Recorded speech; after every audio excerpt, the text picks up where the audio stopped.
Okay, in this problem we have a pair of boxes being pulled across the ground, maybe an icy ground. There is a coefficient of friction mu, which is 0.10. There's a 10 kilogram box tied by a rope to a 20 kilogram box, which is being pulled by a force applied of 60 newtons. But the force is being applied 30 degrees above the horizontal.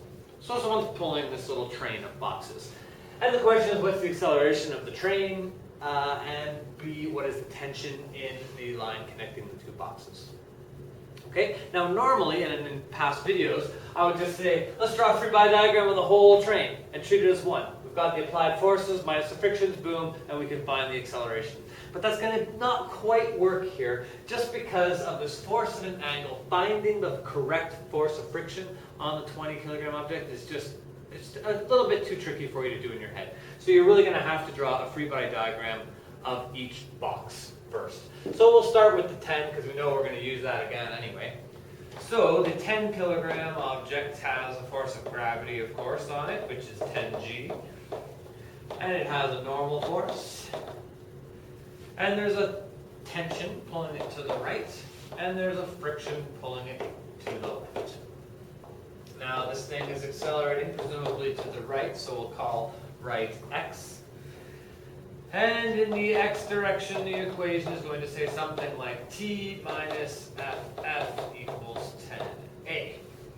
It's not going to help us right now. We're trying to find the friction, really. This is why we drew this. So what is the friction? Well, we know that Fn minus Fg is got to equal 0. So Fn is going to equal 10g. So the force of friction is going to be mu Fn, which means 0.1 times 98.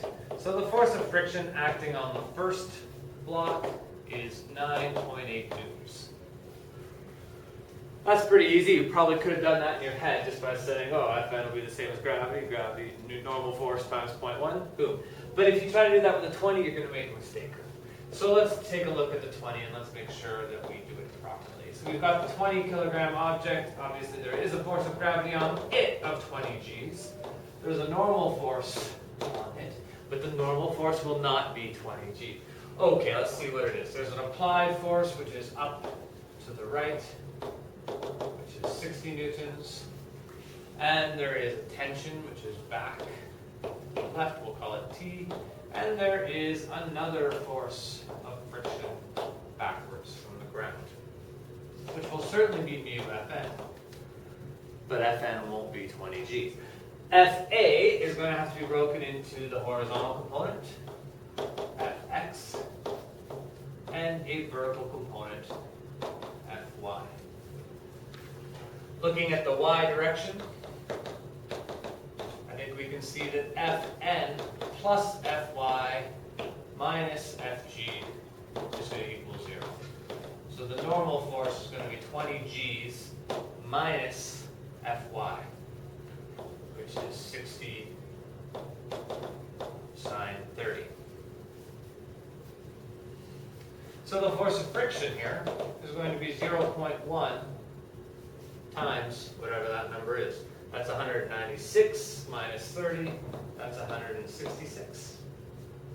But I haven't made a mistake. Sine of 30 is a half, 196, good. So the force of friction acting on this guy will be 16.6 newtons.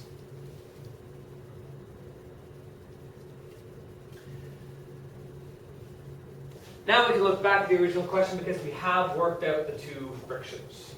And I give them a little pink underline here, the two friction values. Now I can go back and look at my whole system and say, hey, what's the acceleration of this whole thing? Well, that's pretty easy to work out now. The acceleration of the whole thing is being pulled by Fa. Well, not really. Fy was balanced by gravity, right? Reduced the normal force. So what's pulling this thing is really just Fx. So if I look at the whole thing in total, I can see that Newton's second law is going to tell me that Fx minus one friction, which is 16.6 newtons, minus the other friction of 9.8 newtons, is going going to be equal to the total mass. Okay, Fx minus 16.6 minus 9.8 equals 30A. That's the x component of the applied force minus the friction on the bigger box minus the friction on the smaller box equals the total mass times the acceleration.